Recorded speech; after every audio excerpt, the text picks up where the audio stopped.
Hello, everyone, and welcome to our webinar, a virtual teach-in on tech innovation. We're very pleased to welcome our hosts today from Justice Power. I will turn it over to Tyler Walton to introduce everyone and to start the conversation. Welcome, Tyler. Hi, welcome. Thank you. Good afternoon, everyone. Thanks for joining us today for Justice Power's teach-in on tech innovation. My name is Tyler Walton. My pronouns are he, him, and I'm the Legal Empowerment Fellow at the Bernstein Institute for Human Rights at NYU School of Law. The Bernstein Institute is an academic center dedicated to advancing legal empowerment education, research, and advocacy. It's an honor and privilege to serve as the moderator for today's session, and I might be joined later by my colleague Sukhi Datal. And this is done in partnership with the Immigration Advocates Network, VIISTA, and Innovation Law Lab. Quick note on logistics, we encourage you all to submit questions. Please input them into the Q&A and we'll discuss at the end. And as the flow of our session, I will briefly introduce the panel topic, the speakers, and then we'll get started. So today we'll learn how tech innovations are creating a new generation of tools to build agency, knowledge, and community for immigrants in the United States.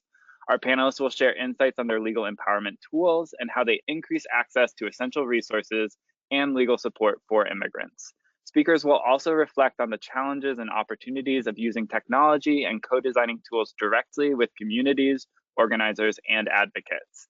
To take us deep into this work, we have an incredible lineup of justice advocates.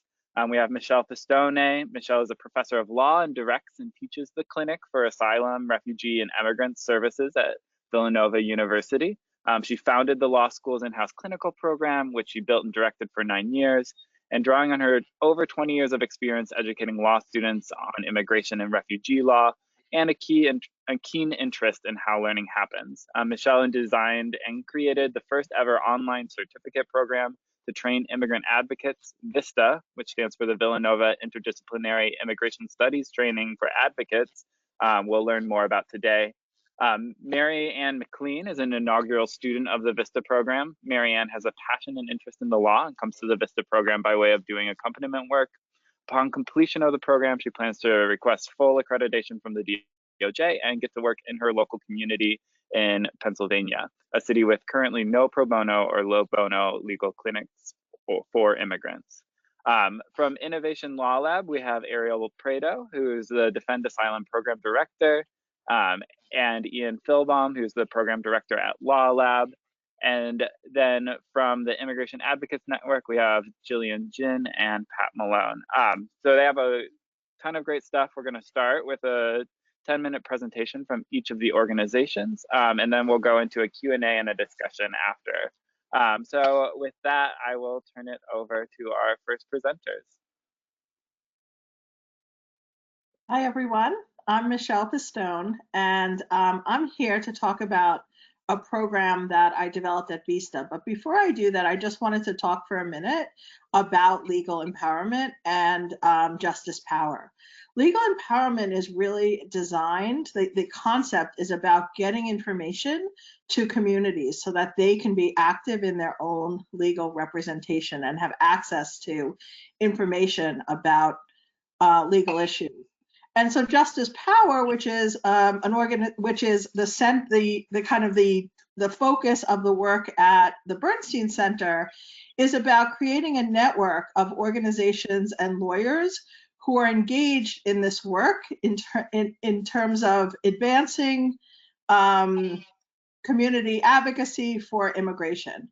And that's really they're the host of this webinar, and that's where this this conversation derives from, this idea of community legal empowerment.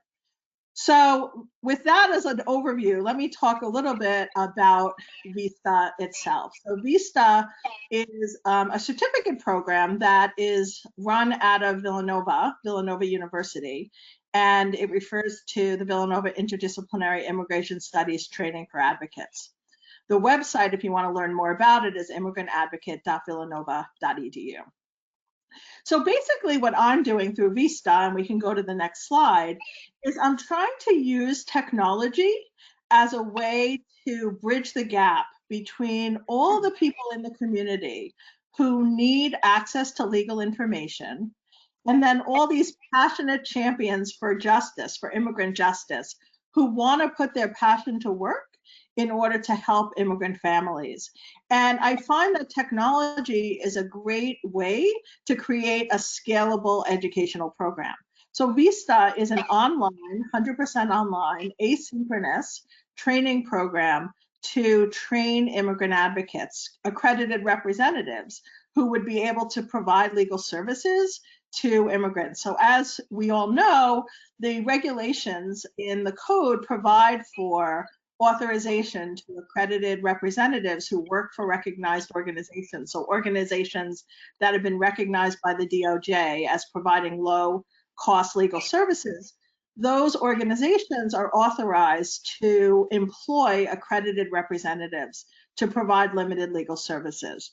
And there are two levels of accreditation from the Department of Justice. Partially accredited representatives are able to provide legal services before USCIS, and then fully accredited representatives can actually represent people in immigration court. And so I approach this from a legal empowerment perspective, really with the goal of expanding the community of people who can provide services to immigrants. Because we all know that 6 out of every 10 immigrants confronts the immigration system without an advocate, and that your likelihood of success on the merits increases by 10.5 times if you have an advocate as opposed to those who don't. So that's the core of what I'm doing through VIISTA. And again, it's only possible because of technology. And I've used a user-centered design approach to create the curriculum, and really have been informed a lot by the community, by students, but also by potential employers in terms of what we want the program to accomplish. And so this slide that you see in front of you is really at the core of what's motivating me. My own passion for doing this work is the thing that my vision is to figure out how to empower the community with information about immigration, and also how to empower people who want to provide services to the community, but don't have the knowledge, skills, or knowledge and skills to be able to provide the services that are needed. So I'm really lucky because as an immigration lawyer, I've seen the problem a lot, and through technology, I'm able to come up with a solution. So one of the panelists today is a student who's in the program now, McLean, and I just thought it would be helpful for Marianne to provide a perspective of what it's like to be a student in the program, and also what drew you to want to become an immigrant advocate. Thanks, Michelle. Well, if you can see the right side of that slide, I'm basically a poster child for everything on the right side of that slide. I came to VIISTA through a connection to some Catholic nuns in the Archdiocese of Philadelphia through a roundabout way. And I started doing accompaniments for immigrants in immigration court in Philadelphia. It turns out that those accompaniments changed my life, basically. As I was sitting in court, I found that I wanted to take more action, and I knew I could do more. But at age 52, there was no way I was going back to law school. But once I found out about VIISTA, I knew from the start that it was what I wanted to do. And I know for sure after being in the program for 5 months that I'm definitely in the right place.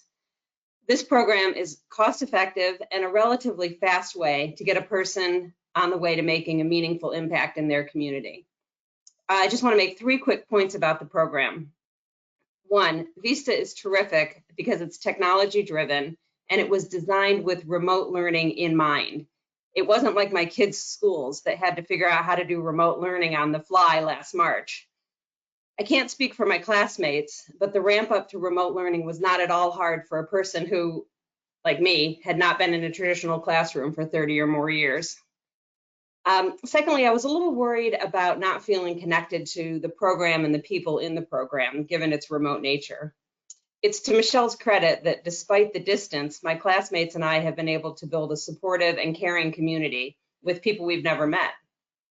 And it's a testament to the program that many of us are anxious for COVID to be over for a lot of reasons, but one reason is so that we can meet our new friends and our colleagues in person. I always say that I've been searching for my people for years, and it wasn't until I got involved in the immigrant rights community and joined VIISTA that I finally found my why and my people to do my why with. Finally, as to what happens when VIISTA is done, early last year I helped a local immigrant rights organization apply for their DOJ accreditation.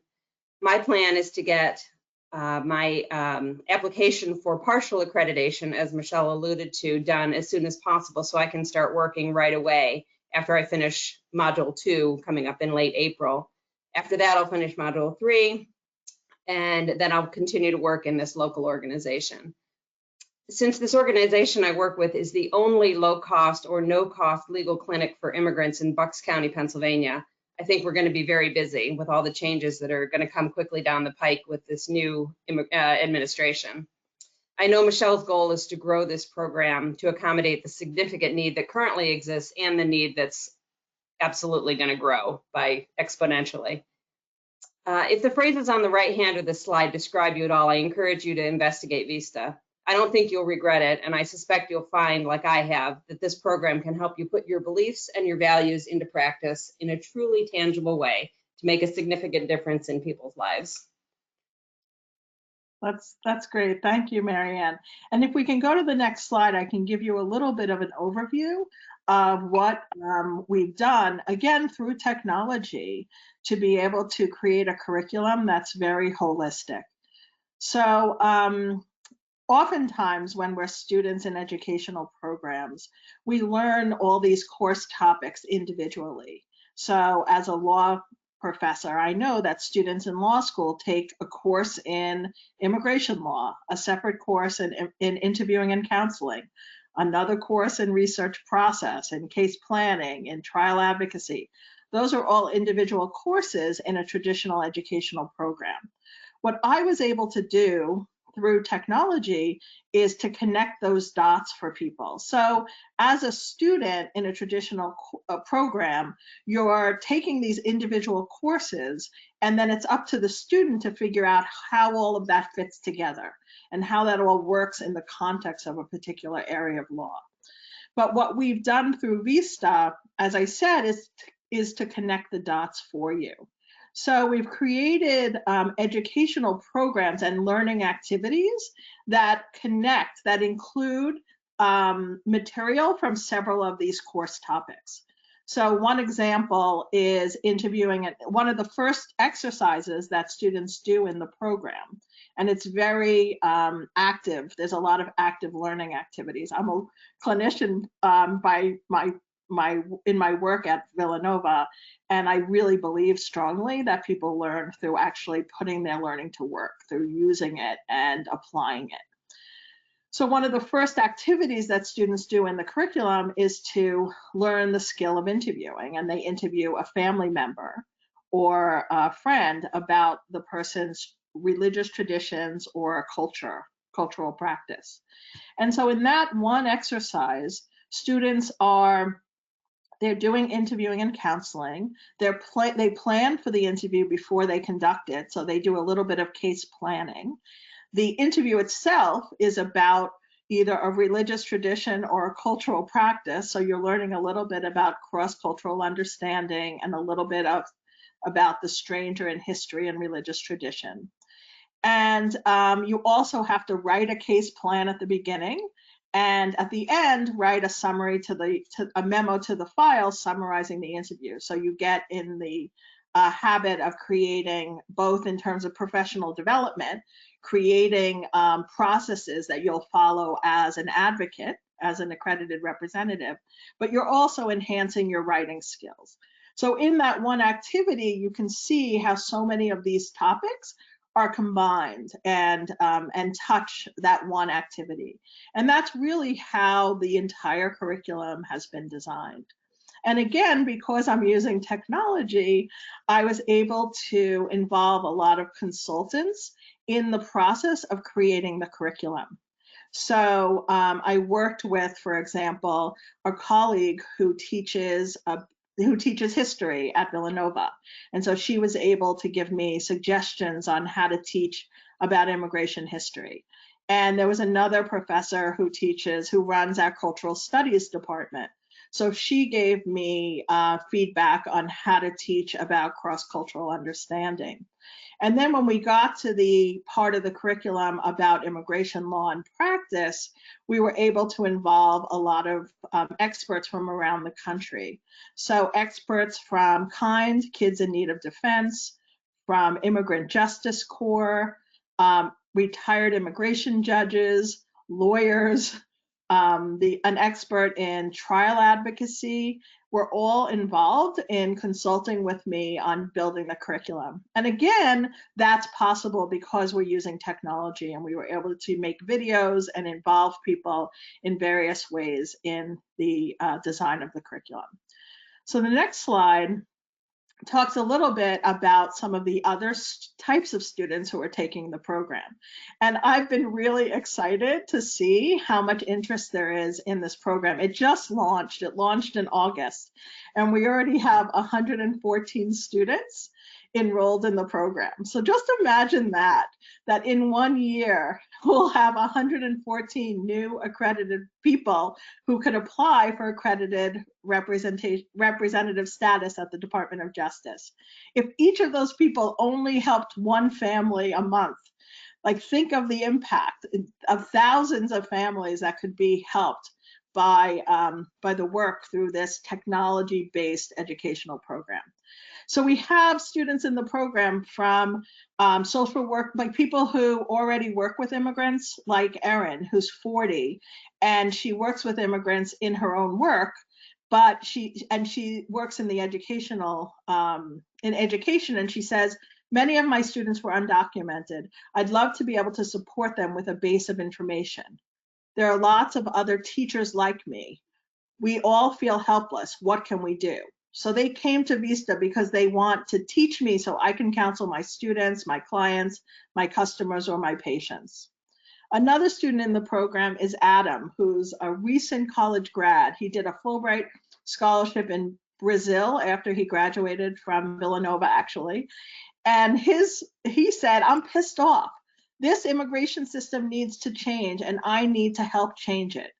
And so he wants to be taught so that he can make an immediate impact on the community. And then there's Pastor Kim, who's 55, and she's a pastor in a local Lutheran church. And she says that immigration was always a passion of mine. Until now, I was not able to do anything other than give money. Now I can do something. And her goal is actually to get her community to create a resource, to become accredited, become recognized, and be able to provide limited legal services. So teach me so I can help my congregants. And then Jane is someone who's seeking an encore career. So she's already a professional, she's college educated, financially comfortable, and I hate what I'm seeing happen to my country. I can't just stand by and watch, I need to take action. So teach me so I can become part of the solution. And so the next slide, very briefly, just shows how the curriculum is organized. It's organized in 3 modules, and each module leads to a certificate. The first is a certificate in immigrant accompaniment. The second module leads to a certificate to become partial. You can apply to become partially accredited as a partially accredited representative. And then the third part would be for someone who wants to become fully accredited. And each module, the price point is $1,280. So you can complete the whole program for less than $4,000. Again, something that's only possible because of technology. So now I'm going to pass over to my colleagues at Immigration Law Lab. There we go. Can folks hear me? I guess, Ian, I'm asking you, can you hear me? Great. Thanks, Michelle, and thanks, Marianne, and thank you to Justice Power and Immigration Advocates Network for organizing and hosting this conversation. Ian and I are here representing 2 of Innovation Law Lab's programs. The first is Defend Asylum, and the second is Border Programs. Defend Asylum's goal is to dismantle the deportation machine in Georgia, using projects that combine massive collaborative representation and legal empowerment to defend immigrants in removal proceedings, base building and leadership development to expose and oppose the harmful nature of the deportation machine, and coalition building to intentionally tie the struggle against the deportation machine in Georgia to other carceral abolitionist projects. And I'll pass it to Ian to describe border programs. Thanks, Ariel. And at Border Programs, we connect legal services, data analysis, and community organizing to build collective power towards abolition of the incarceration and deportation machine more generally in the United States. Through popular education and systems-based training, Border Programs facilitates collaboration between communities immediately impacted by migrant detention and those in solidarity to scale anti-detention work beyond traditional legal frames. Great. So we're going to talk about two tools that we have created at Innovation Law Lab today. The first of which is a court watch tool. We had been listening for some time to attorneys describing, really for several years, the hostility and abusiveness of Atlanta's immigration judges. While some attorneys might include descriptions of immigration judge misconduct or hostility in their appeals, or filed complaints with the Executive Office for Immigration Review, there was a widespread consensus among attorneys and advocates, borne out by experience, that reporting misconduct and filing complaints really did nothing. This, if you can see it on your screen, it's a response to a complaint about an immigration judge who repeatedly berated a witness as she described her experience of surviving extreme sexual violence. The response reads, "Thank you for contacting us with your complaint. Please be advised that this matter is now considered closed. Although the Privacy Act prevents us from disclosing whether any action was taken against the immigration judge, be assured that your complaint was reviewed fully and handled appropriately." And that was it. While attorneys were left in the dark with respect to whether or not their complaints had been addressed, it was clear that judges were made aware of the complaints filed against them, and they were finding ways to retaliate in court when those complaints were filed. So this court watch tool, it was initially meant to provide a solution to a local advocacy problem.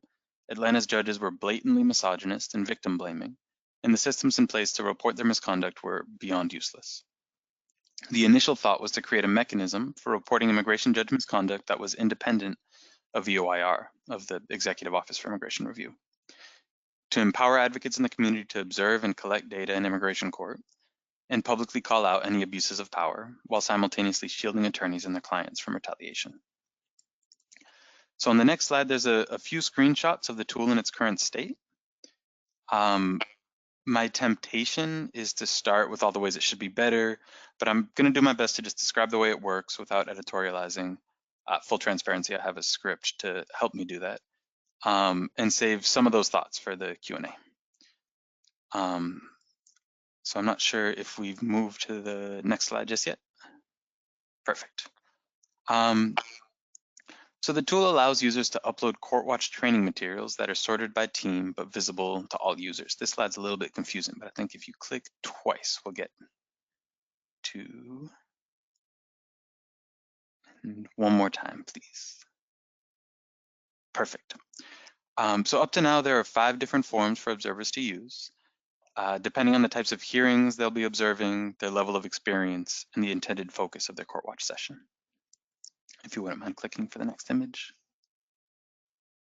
Thank you. This is an example here of a section of the PDF that a court watcher might bring to court with them. I think this one is actually taken from the MPP, or Remain in Mexico, court watch form. And then the next image is a screenshot of the way in which the tool facilitates data entry once a form has been filled out, scanned, and uploaded. The tool is designed around 2 key roles. The simpler role is that of an observer. So an observer is able to review court watch training materials, download court watch forms, fill those forms out, help with data entry, and pull reports. And if you wouldn't mind clicking to the next slide, please. The second role is that of a team lead. You'll see teams are built around immigration courts, and anyone observing an immigration court can download reports for that immigration court. Team leads can do everything an observer can, but they can also invite new team leads and other observers to join their teams.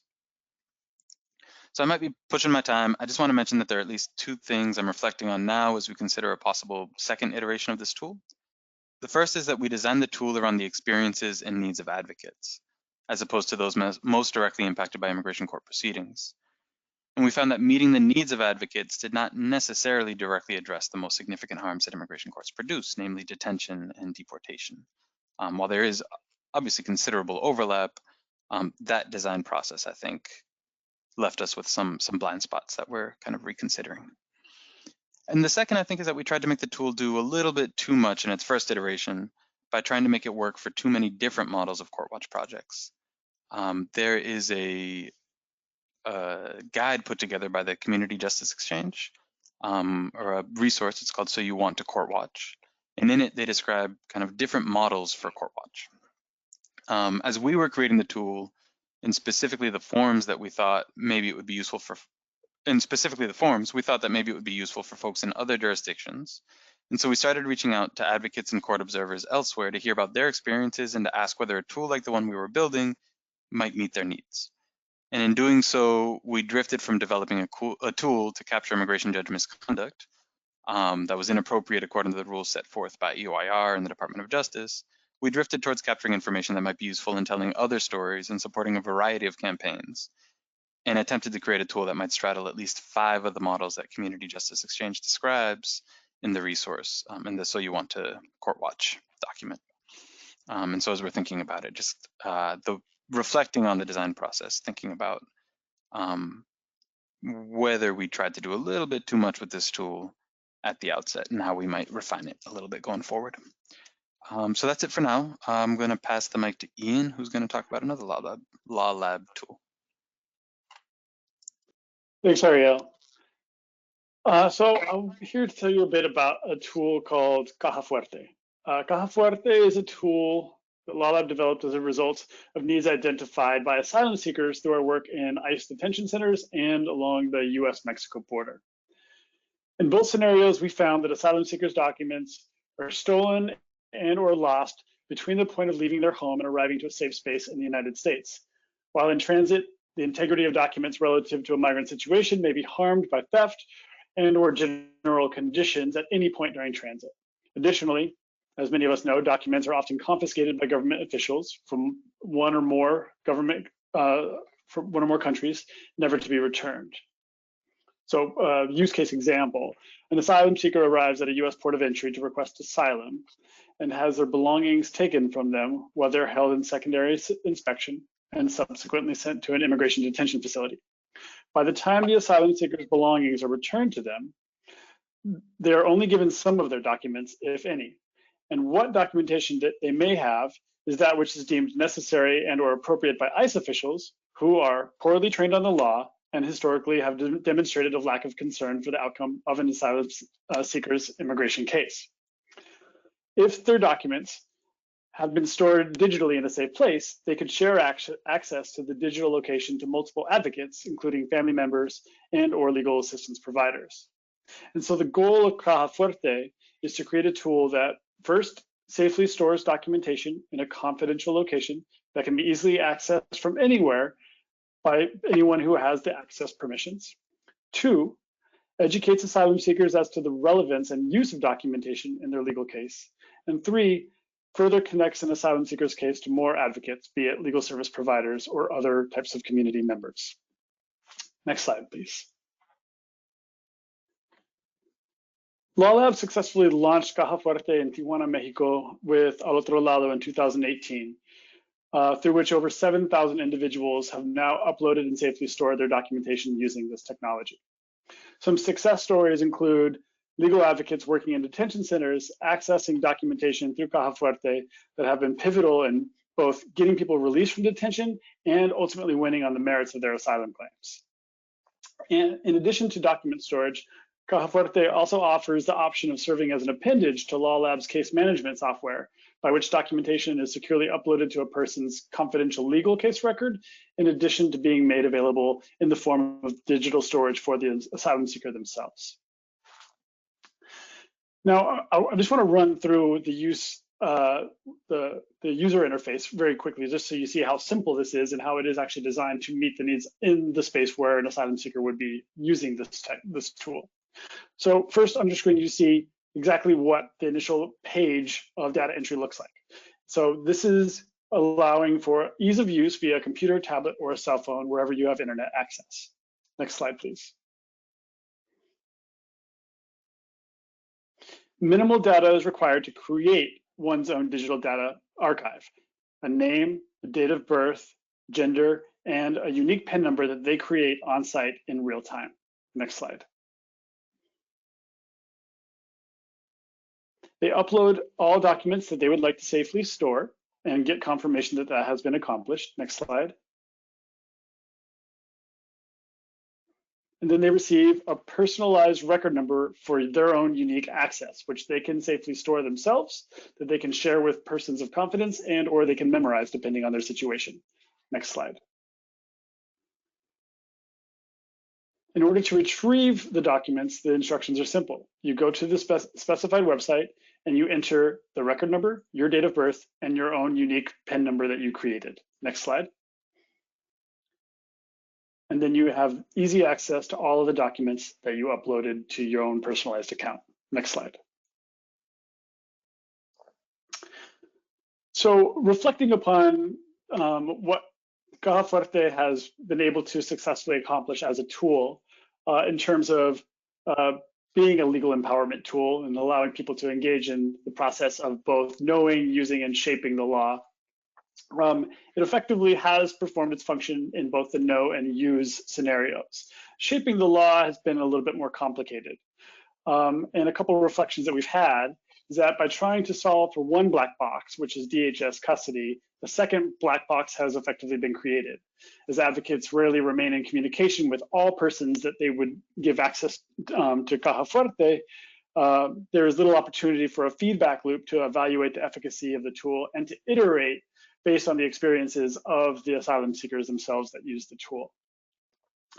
Second, need to safely store documents occurs long before asylum seekers are likely to encounter an advocate that actually has access to the tool. And so expanding and broadening the scope of availability would definitely be recommended.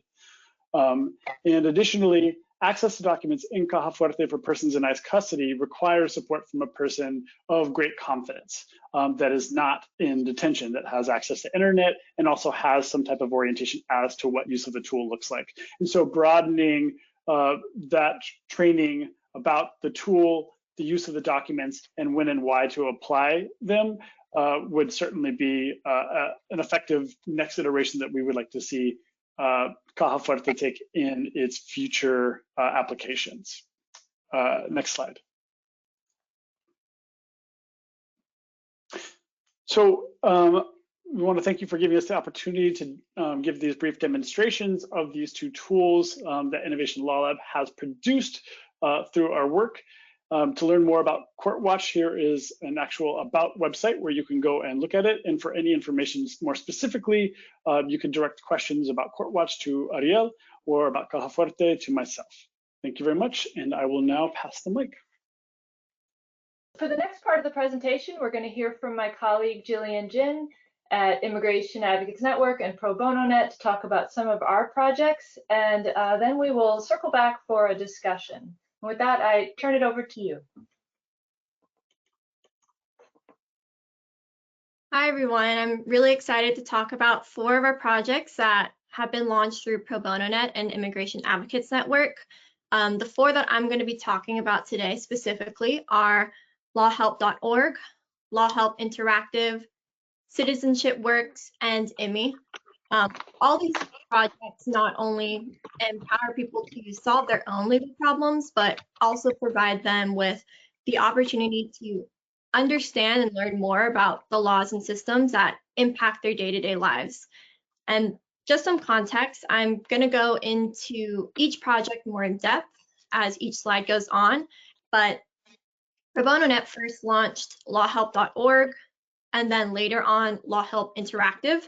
And in 2008, Pro Bono Net created Immigration Advocates Network to expand access to immigration legal resources and information through collaboration and technology.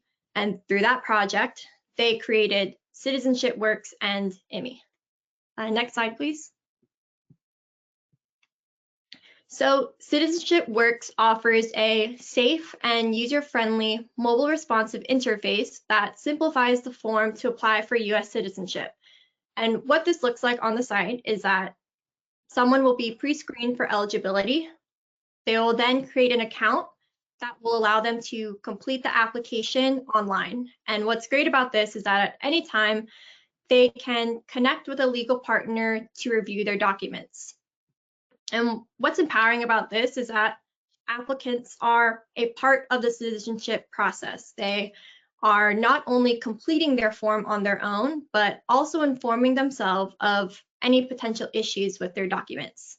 In addition, there is also a plain language learning center that people can access on the site if they want to understand the laws a little bit better. And so far, this has helped nearly 50,000 individuals understand the naturalization process and apply for citizenship. Next slide.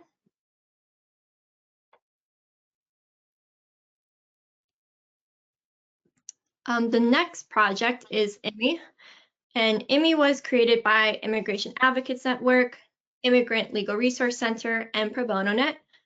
It provides an online screening tool, plain language legal information, a make a plan interview, and referrals to nonprofit legal services organization.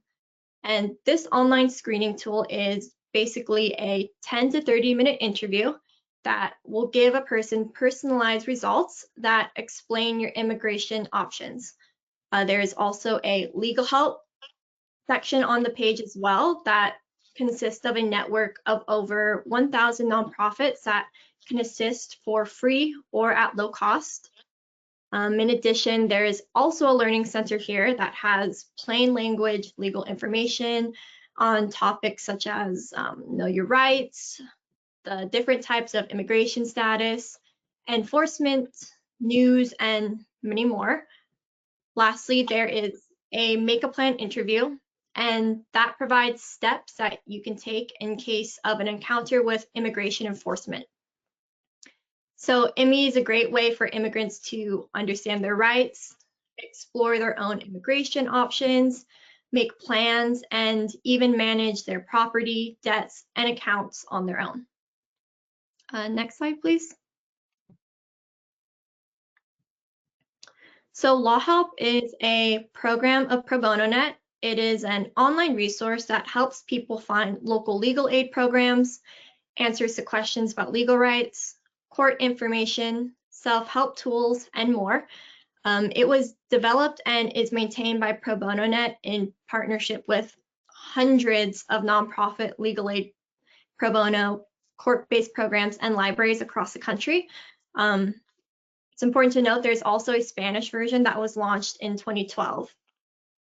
And what's great about this tool is that it's transforming the way legal help reaches the poor, hard-to-reach areas, and other vulnerable populations through innovative technology and collaboration. And the public is basically able to access legal assistance and information not only in their state, but in other states as well. And right now, there is an average of 20,000 people per day turning to Law Help for assistance. Next slide. So the last program that I want to talk about is Law Help Interactive. And this tool essentially allows people representing themselves to prepare their own legal documents and pleadings online for free. Right now, it's being used in 42 states. And basically on the site, there is a collection of interactive online interviews that help people create a legal form that they can later download, print, or file with their appropriate court or agency. And these forms cover a variety of areas from child support and custody, domestic violence, debt collection, foreclosures, and many other different variety of areas. Right now, there's more than 3,000 interviews, and the website is also available in 5 languages. And despite COVID and the pandemic closing a lot of courts and legal agencies, in 2020, more than 700,000 legal forms were assembled through LHI, and they also served more than 1 million interviews. Thank you. I'm handing it back over to Tyler or Supti for questions.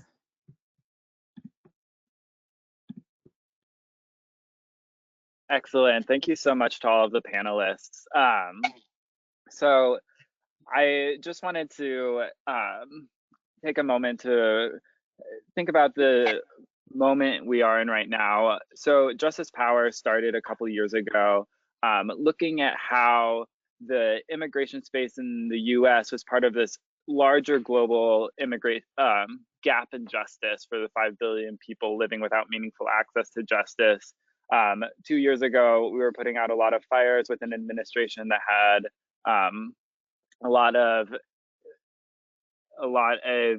just very difficult policies and approaches to immigration. And how can we look at that global movement for legal empowerment, this idea that community justice is best achieved when communities are able to know, use, shape, and transform the laws and systems, and really bring it into this immigration space in the US, and look at the ways that organizations are already doing that. And I think that the topic today on tech innovation is all the more relevant as we're sort of in this global pandemic, looking at the struggles both in our politics and in the logistics of our current moment. And so I just wanted to thank all of the panelists for sharing their insights and the tools that specifically are addressing these things. One thing that came up throughout many of the presentations was this idea of user-centered design. So when we think about the sort of tech innovation that happened in our society around social media and all of the other sort of huge advancements that have come, there's this idea that user-centered design is key. In terms of user-centered design on innovations for immigrant justice, I think one of the questions that actively comes up is, who are the users in your tools? What role do they play in the design process? So as we're thinking about immigrants, as we're thinking about volunteers that have a passion to do something, as we're thinking about lawyers and other advocates that are professionally working towards these justice, who are your users? And is there ever a tension between the types of users that you're designing for? So I just wanted to throw that back to our panelists and see what sorts of conversations are you having about user-centered design, and what are some tensions or successes that you've come in as you sort of examine that? I mean, I can start by talking about how I used it in designing VIISTA, because from the beginning, I really felt it was important to involve users. So in the context of VIISTA, I think there's like 2 levels of potential users, or maybe even more.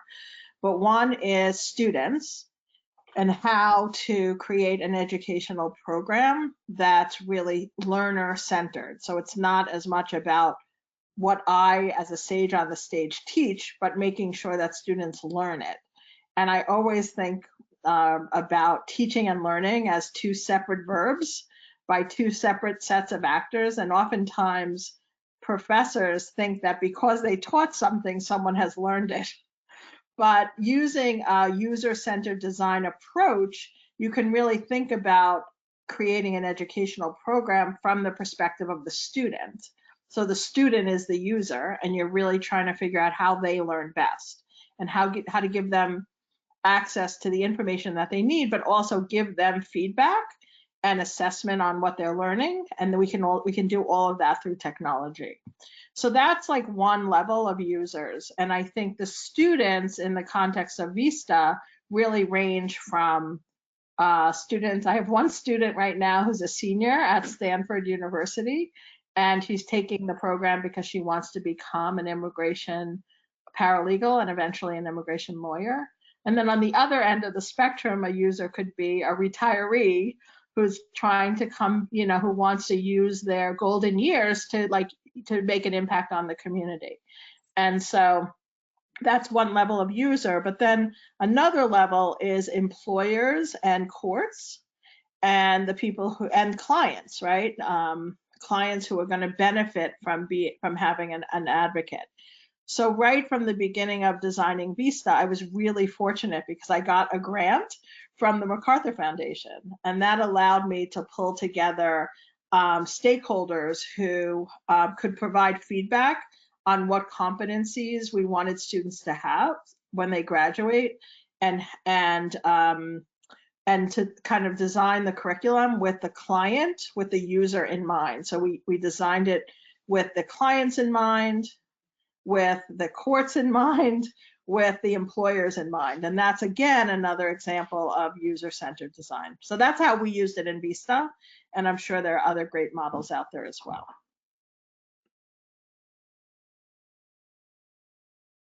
Ariel, just to throw it back to you for a little bit, I know that during your presentation, you were talking about how Court Watch started with this sort of narrow focus on documenting abuses, and then you realized there were wider needs around different movements. And I wonder how the user-centered design, do you think that who was the user and how you were thinking about who had a stake in this tool changed over time? And do you want to talk about any of that? Sure. I mean, I think it's one of the things that it ties into what I was saying kind of towards the end around feeling like we ended up designing for multiple different models of Court Watch. Where we ended up initially, we were designing it to solve an issue that was raised by attorneys and advocates in the courtroom. And then we ended up building the tool in a way that was meant to be used by a very wide set of users. So a lot of folks in faith communities with very little experience in immigration court or with the kind of immigration legal process. That was kind of one cohort. There were also law students who were interested in using it, and professors interested in using it as more of kind of an educational tool or an opportunity for future advocates to kind of familiarize themselves with the immigration court. And then academics who were interested in using it as a research tool to better understand the role that immigration courts play in kind of a number of different contexts. So it's been, I think it's been one of the, I don't really have a very satisfying answer to that question. I think it's been one of the more challenging parts of designing the tool. We've tried to make it, you know, the idea of having multiple different forms and collecting different types of information was really geared towards allowing different users to use the tool to do different things that complement one another. But I think kind of diving back into it, being a little bit more particular about who our intended users are, would allow us to build something a little bit more effective and then kind of think about branching out from there. And just to piggyback on that, I think we had at Law Lab almost the opposite experience with Caja Fuerte, where we actually built a tool that was intended for such a specific problem in such a particular environment for such a particular user that it was actually really effective in that space. So in terms of like teaching how to use the tool and the process of moving through the tool, they're both very rapid and simple and effective in that sense. But in terms of like having the ability to like dive into the complexities of what you get from that tool on the back end is not quite there. And that's what we're sorting out in that scenario. A lot about this. Yep. And we've struggled with it too. We've made tools that were primarily for attorneys and advocates, and increasingly making tools that are primarily for immigrant community users. And like so many things, we find the hybrid does either in a mediocre way, and that as we move forward, we're more interested in identifying who is our primary audience. We talk about that more in our office, and who is our secondary audience, and then working directly with that audience to understand, you know, what are the needs, not just what we think the solution is, but what will work for folks, and having them try a tool. Does it do what they think it should do when you hit this button or move to this page? And that's been a big shift for us, and a humbling experience too, because, you know, we talk here in Justice Power about expertise, and do attorneys hold the expertise in a way that keeps others from justice? Well, I think in the tech world too, we can be guilty of assuming some kind of expertise when really we need to know who we're designing for and hear from them on what will serve their needs. Yeah, and Pat, I think you bring up a great sort of point that legal empowerment tries to shift power from experts in legal systems into the hands of communities and individuals. And so I think part of that is around who we're designing for and that process of design. There's that expertise, there's the expertise of lawyers. How have you guys seen your projects participate in this shift of power? And what are some of the like specific challenges that you face in perhaps reinforcing the power of experts? And I know that some of these questions remain unanswered, but where are your different tools and projects in this sort of space of that shift of power? I mean, I can start. I think in terms of immigration and creating a core group of, or expanding the core of immigrant advocates and people who are accredited to represent people in court is really designed to give a voice to immigrant families who currently don't have voices, right? So it's all about shifting power. And I think the power is held by the government because the government's always represented in immigration cases and clients are rarely represented. So that's where the shift of power is, and it really is about empowering more people, giving more people who are currently outside of the legal system, like access to legal information. So you don't have to be a JD to represent someone in immigration court, but because of the structure, a lot of people who represent people in immigration court today are JDs. And because JDs are priced out of the market to provide legal services to poor people as a result, and a lot of immigrants don't have access to legal information. And so I think that's really the power dynamic that I'm trying to address and really trying to fight back on the system and the power that's held by the government and figuring out how to get more information to more people so that they can become part of the solution. I'll just add on to that quickly that I feel empowered, frankly, as a user of this technology to do just what you all are talking about, which is now to be a liaison between the all-powerful and the people who have no power. So I'm very grateful for that. So thank you. Ian, I feel like your tool sort of directly focused on the immigrants and sort of addressing this inability to sort of safely maintain documents. Do you think that there's a different sort of shift in power at play in your type of work, or how does it relate to some of the stuff that VIISTA is doing with increasing representation?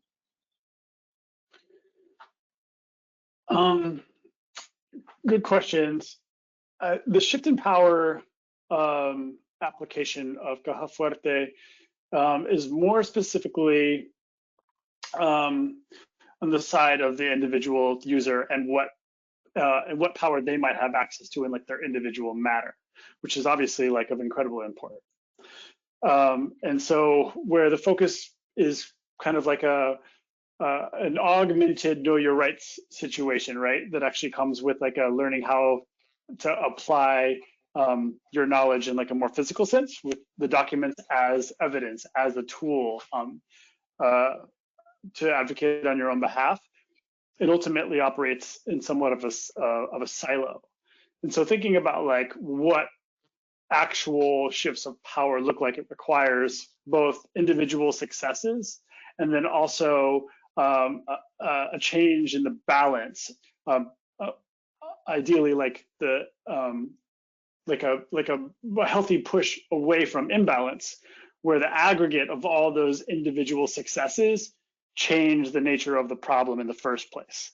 And so while we're having success assisting individuals be able to advocate for themselves and shift power in their own individual cases, how that applies to like the more general ecosystem of immigration advocacy is something that needs to be continued to like be thought about and improved upon.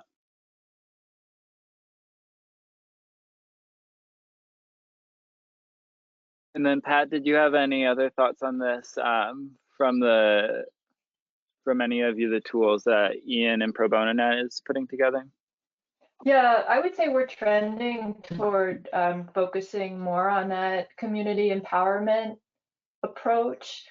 Some of our tools like Citizenship Works was initially designed for advocates, and since then we went through a redesign, and we had an engagement with consulting company, but also with users to test the tool and change the questions and language so it's more directed for end users. So I think in that way, I think that's a trend that's underway across the field, thinking about how we can put information and options directly in the hands of the people who need to make decisions about their cases and about their futures.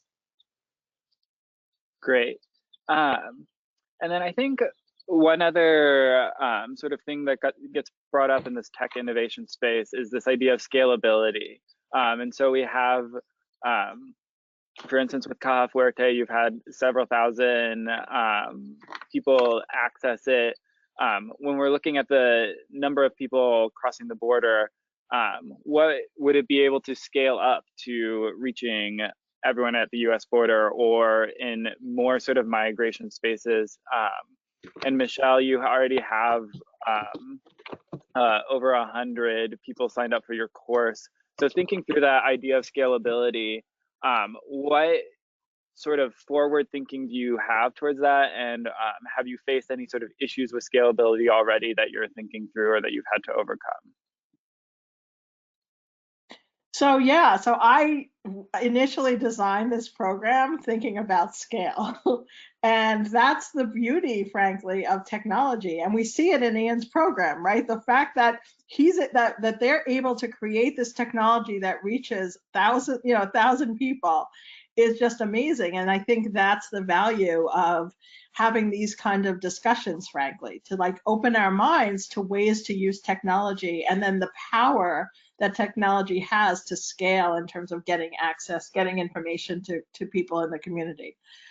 So from my perspective in designing VIISTA, I really, right from the initial, right from the start, knew that it was going to be an online technology and knew that I wanted to take advantage of scale, because that's the only way that we can create an educational program that's accessible to the people who want to provide the legal services that are needed in the community.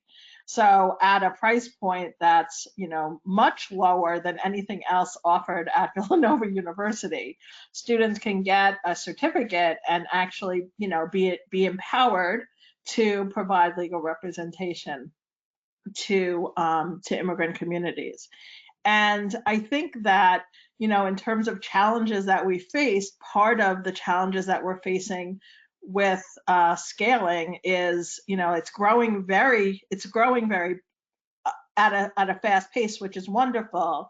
So what we've decided to do is hire adjunct professors who can be available to guide students and give feedback to students through the curriculum.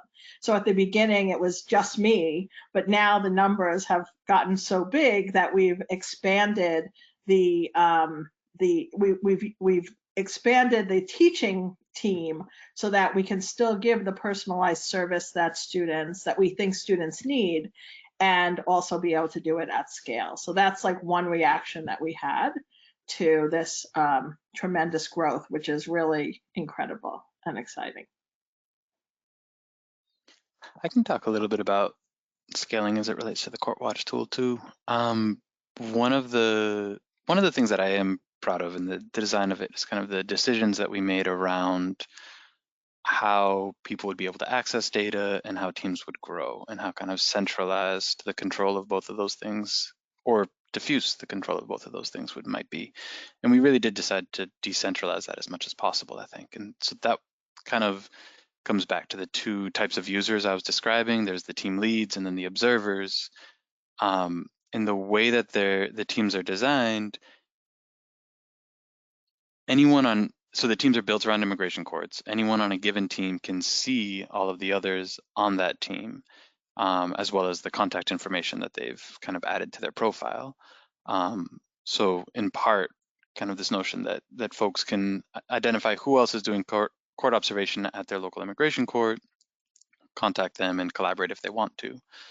but also the way that we kind of wanted to balance. We didn't want just anybody to be able to sign up for Court Watch and access all of the data in the system for some kind of obvious data security reasons. And at the same time, we didn't want to be sitting kind of in control of like bottlenecking who could sign up and who could create a user profile. And so that was where kind of the compromise of having people identified as team leads around the project, trained up into that role, who are then kind of left to decide how they want to invite new people to join their team, whether it's as additional team leads who can also help build the team, or whether it's observers who are just kind of engaging on their own, but scaling by giving control of the local projects to local team leads as quickly as possible. Awesome, thanks guys. I'm gonna start turning to some of the questions from the audience. We have one that was wondering if the panelists could reflect on using technology remotely. I think everyone during COVID has had to move to remote in many aspects of their life. And do you think that these innovations are making it possible for people in one area of the country to work with asylum seekers or immigrants in another part of the country? I know that in the immigration space, there's this idea of all of the need that's on the border and how a lot of the people that sort of care about this are not living on the border. So just some reflections on this idea of working remotely, on the place for the tech tools in that space. And then I think just to tag a little bit onto that question, there's also this idea that as we go remote, it's harder to make human connection. And so much of this work is about providing a safe and secure space for people that are going through this process. And so as remote sort of opens up these geographic opportunities, how does that impact with sort of the experience of the immigrants and the other people that these tools are targeted at? So any reflections on that idea of remoteness? Sure. So I think on the upside, the online tools have really leveled the field in many ways, right? We're all relating to each other in a distant way and compensating for all that means. And we're reaching people in remote locations, across the border, across the country, in rural areas and beyond. So that part has been a gain, and maybe something that we'll look to continue beyond the pandemic. On the other hand, I was coming to believe that ideally we have hybrid programs, right, where we have these tools, but there's someone there on hand as needed, whether it's a librarian or a teacher or a community navigator or an activist or organizer that can help people who need an extra hand to use a tool or to connect to legal help or to find the information they need. So I feel like that's what's missing, and that's a real challenge for our times right now. I would add that this conversation is at once a microcosm of gains that we have collectively made as an immigration advocacy community in the last X number of years, particularly since the plight of asylum seekers and their legal matters have come to the forefront to a certain degree of immigration advocacy, and also like the need to keep pushing in that direction.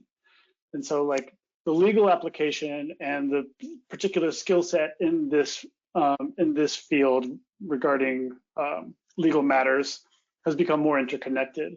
But our ability to connect to non-legal service providers, non-legally focused community members is like really going to define the success of how we drive this forward. And technology is one of the tools of how we do that. And so remoteness, I think, is inherent to what success looks like.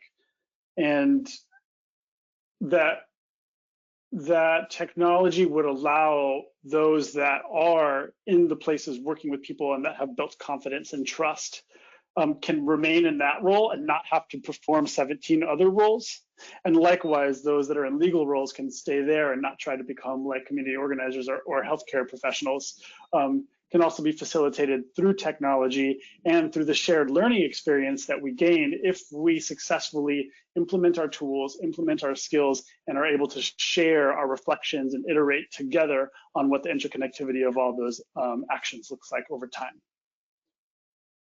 Great, thanks guys. We have another really interesting question from the audience. And so there's a question around accredited representatives and how do we ensure that ethical obligations and good representation is happening. This person cited an example of it going wrong and organizations shutting down over not meeting their ethical obligations and leaving people in a lurch.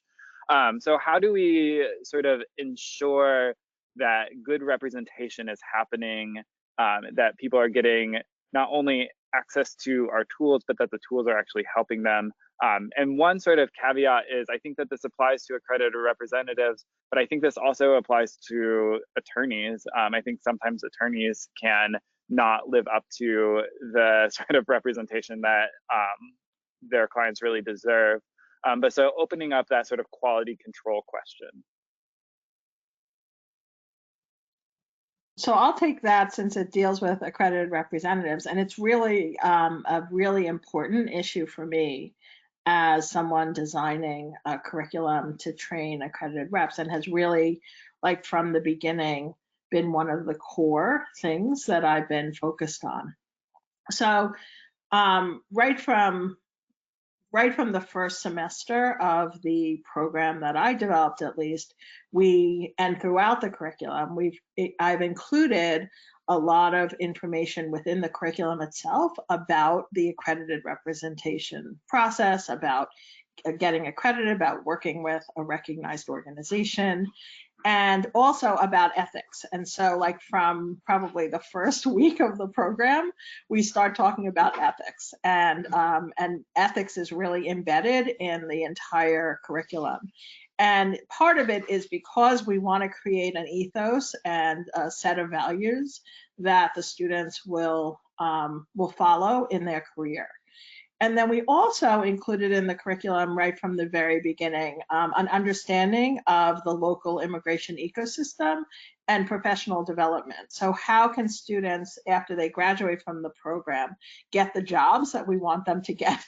And so really, right from the beginning, and this is very rare, right? In educational programs, there's usually not a lot about professional development or how do you actually get a job at the end. But because I'm so focused on making sure that people know the jobs that they're eligible for and that they have access to those organizations, right from the first module, you're out in the community, identifying organizations that provide services, getting to know them, like one of the interviews in the first semester is to reach out to a local legal services organization so that you can start building your network. And again, it's really central to the way we've designed the whole curriculum. I don't know if Marianne, from the perspective of the student, if you can add anything from that. Oh, I can certainly attest to the fact that the core from the very day one has been ethics and integrity in the process. In fact, now I'm in the second module. We just wrote again about ethics just this past week. And it's been very interesting. And, you know, all I can say from a personal perspective is that I feel the people who are engaging in this work, people, especially maybe people like me who've come back for a second career or a twilight career, or whatever you want to call it, you know, we want to be here for the right reasons. And but frankly, none of us are here for the money. That's for sure, because there's just that's really not part of the calculus of the whole thing. So, you know, I have to believe, you know, there's certainly probably some bad apples along the way, but I haven't encountered any yet. And I think Michelle's giving us the tools to, well, not become that, but of course we wouldn't, but, you know, to be ethical practitioners. And I mean, that's really all I can say. I think she walks the walk and talks the talk, and is teaching us to do the same. Yeah, I mean, there are people who are unethical, and they're probably not going to spend $4,000 and go to a university to get educated. I would also like to add, like, as an accredited representative that represents people in immigration court in front of the DHS, it's such an amazing program, and I would never do anything without like the guidance and supervision of the persons that are charged to actually supervise me. And for every question that we have about our ability to be faithful to the law and to act with integrity in this position, I would also suggest that we also consider thinking about how we ask the same question of the people that we engage with, such as ICE attorneys and immigration judges, and the bar complaints that that we think about in the quality of their work as well. Great, thank you. I wanted to shift gears a little bit. Prior to my work at the Bernstein Institute, I worked some in freedom of expression, and there were all of these concerns around privacy and security and surveillance within technology, and sort of how we protect those rights of people as we're using tech tools to address other rights, such as their right to immigration and the freedom of movement, and the right to asylum. So I was wondering, how have you thought through security, surveillance, privacy in the development of your tools? And have you faced any sort of struggles in that? And have you had specific successes in that sort of realm? Hi, I can talk a little bit about that. I'm not so much on the tech side in our organization, but I do work with the pro bono lawyers who help us on some of our privacy and user terms. And I think, you'll find most reasonably established organizations or projects are using industry standards, right, for security measures. Some of our tools, and I believe similar to Innovation Law Lab, the information is only locally stored, perhaps on the user's phone. And so there's no sort of system-wide access to it. Our own servers, of course, are backed up with security measures, and it's, of course, it's first and foremost in our minds as we use these tools. And the experts warn us that nothing is 100% safe or guaranteed, and I think that's always true in technology and beyond. But it's certainly a concern, and it's one that we often hear from our audiences. And I think that the tech field has gone a long way to figuring out how to address these concerns and how to build tools in a way that keeps them safe from hackers and others who would do harm. I would just quickly add, I think this is like a really important consideration as like an organization that does have a heavy focus on technology. Our engineers have only the strictest safety and confidentiality protocols for all of the technology that we use and or we offer. And I would also add that it's really important, as we're talking about collaboration and the extension of technology to others outside of silos, to make sure that there are very clear lines drawn on what security and confidentiality looks like in all of the projects that we do. So I think as important as like the back end of security, which most of us don't actually technically understand, is the importance of us having very clear and written understandings of what that means to us as practitioners. Yeah, I think, especially when you're representing people in detention and in places that are kind of inherently and intentionally very isolated, if you're trying to do that in a collaborative way, then you kind of very quickly run into that tension between wanting to be able to share information and wanting to be able to keep information confidential. And so I think what Ian just said about being really clear about what information is being shared, what information is not to be shared, with whom it is to be shared, having all of those practices in place. I mean, the engineering is not something that I can speak to, but on the design side, just being really intentional about information security is important. Great. There's a few questions from the audience flowing in around advice for, I think everyone is seeing the incredible work that you guys are achieving through your tools and through your innovations. And so are there any organizations that can provide some help to small teams that are doing work in this space, that are interested in launching some sort of tech innovation? Or what sort of advice do you have for lawyers or organizations that are thinking about venturing into the technology space? And yeah, so any advice you have for sort of lawyers or advocates venturing into tech space, or resources that you would suggest that they look out for?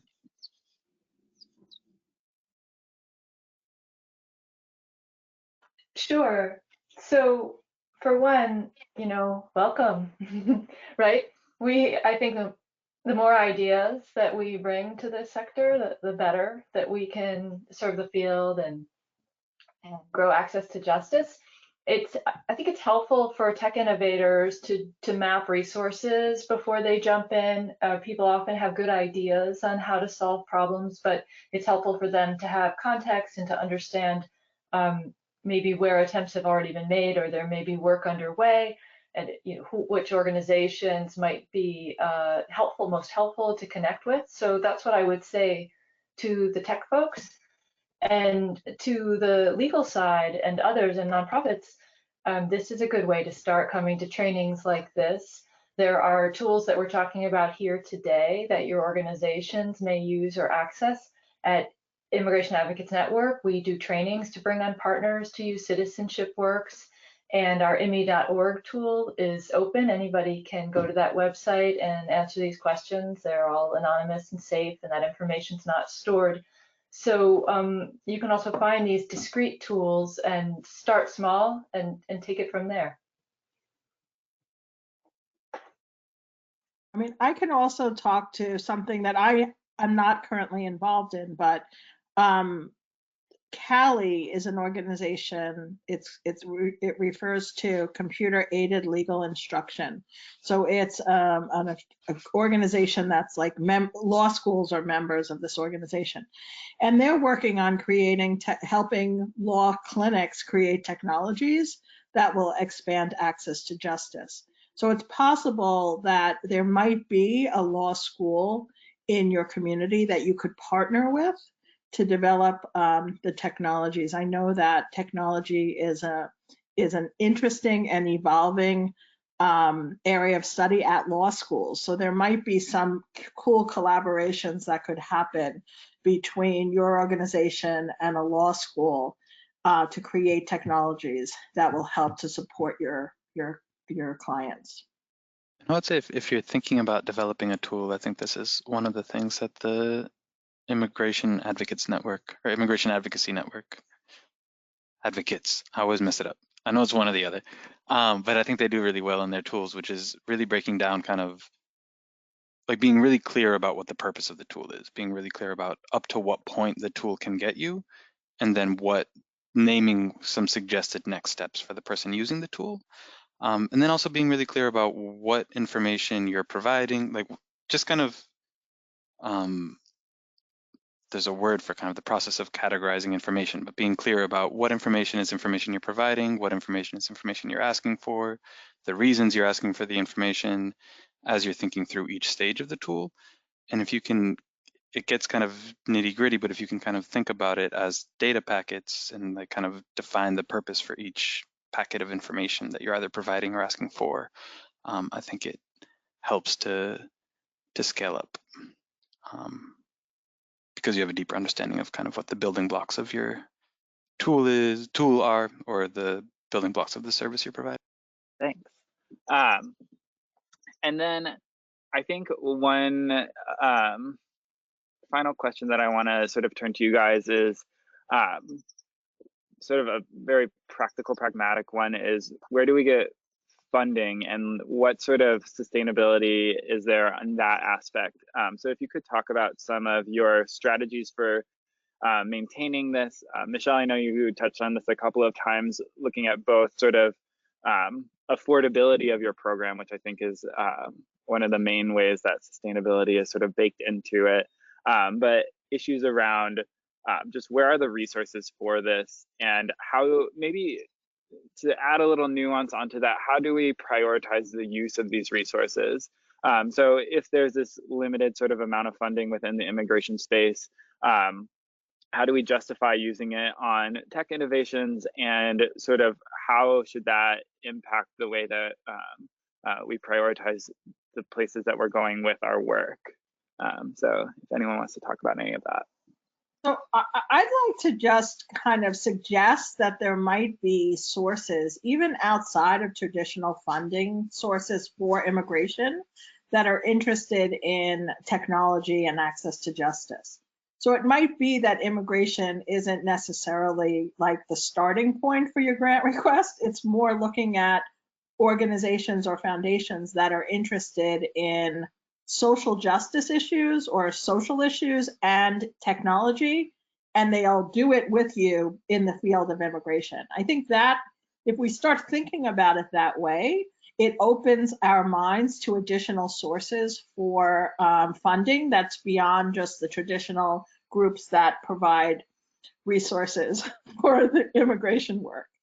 And I would also just like really suggest that you know, like there are so many groups in the Silicon Valley area and now increasingly across the country that want to get involved in social justice issues. And immigration is just such a cool issue that people want to get, that people in the tech community, I think, want to get involved in. They just don't know how to access it. So it might be just kind of trying to make those connections where you might find some eager partners. So just a suggestion.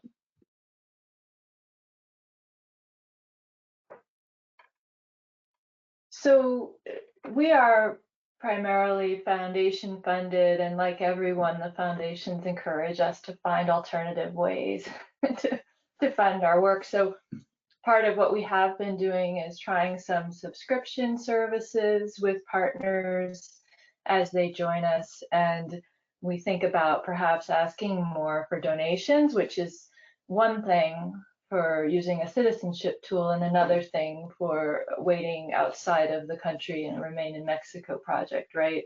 And I think the tricky thing with the funding is it feels a bit like a cost shift to me. If we don't get the funding to, you know, provide or offer the tool for free, but we have subscriptions, then that means that, you know, smaller local nonprofits need to find that funding. So it's always a tricky question in mission-driven work. And one of the challenges in technology is that you need to maintain it year after year and update it. And, you know, just like your phone does updates, the technology tools that we have live in environments that do updates. And so we're always fixing and repairing things that change, and finding the funding for that and helping the world to understand that that's part of the cost of leveraging technology and scaling up projects has been a challenge for us as well. I saw a tweet yesterday that said, oh great, now I get to relearn immigration law for the 83rd time. And it reminds me of like how actually iterative this this environment is of immigration legal service provision, education.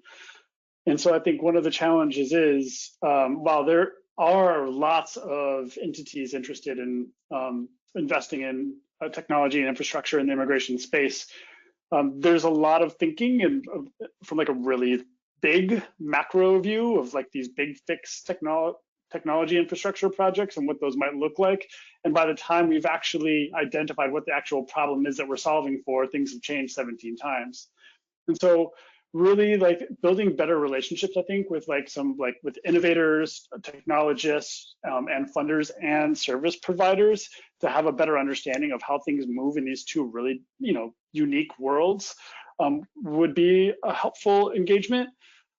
Thinking about, you know, like the work that we do as service practitioners, of how fast we move and how little time we have to actually educate these people, right? And vice versa. I think building that bridge could be incredibly important, and also encouraging funders and technologists to think about more iterative and smaller projects that are connected to each other. And also that one thing does not need to solve all problems, but also can't exist in a silo.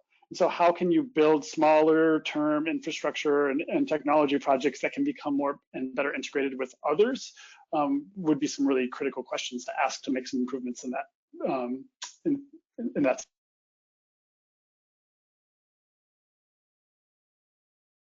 Great. I think those are some great comments to end on. We're coming to a close, so I just wanted to again thank the panelists for sharing their incredible tools and their great experience and just their thoughts on this critical work and some of the challenges and successes that can come out of it. There was a lot of questions about links to these different tools. These tools are all featured on justicepower.org, and we will also send a follow-up email with some of the links to these various tools. I just wanted to reiterate that this is part of a series of webinars and teach-ins on legal empowerment strategies in the immigration space. Last year, we had an incredible session on pro se legal clinics and thinking through how to better deliver those types of clinics. And we also had a session on community-driven litigation. Both of those have been recorded and live on the Justice Power website, as well as on Ian's website. This session was also recorded and will be live if you would like to share it with other people in your network. And we will be holding more webinars in the future. So we really thank you for coming, and we hope to see you again in the future. So thank you, everyone, and I hope you have a wonderful afternoon. Thank you, everyone. Thanks, everyone. Thank you. Thanks, everyone.